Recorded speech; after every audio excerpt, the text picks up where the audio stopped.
Welcome to JH. In this guide, I will show you how to manage two separate OneDrive accounts on one computer. Whether you are balancing multiple personal profiles or keeping your professional and private files distinct, having both accounts accessible on a single machine is incredibly helpful. Let's start the setup process immediately. First, look at your system tray in the bottom right corner of the screen. You should see the OneDrive Cloud icon there. Go ahead and click it. If the icon is missing, click the Show Hidden Icons arrow to find it.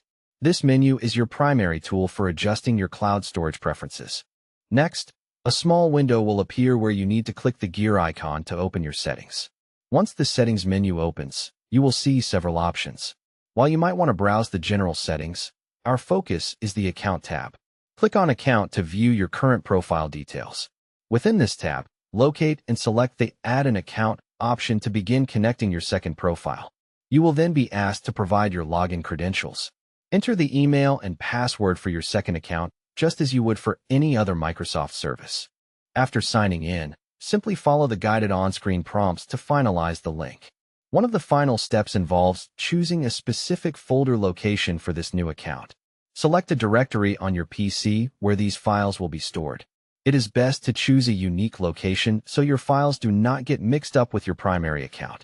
With those steps complete, you have successfully configured two OneDrive accounts on one device. This setup makes switching between your files seamless and efficient. Thank you for watching, and please reach out if you need further assistance. Enjoy your improved workflow and flexibility.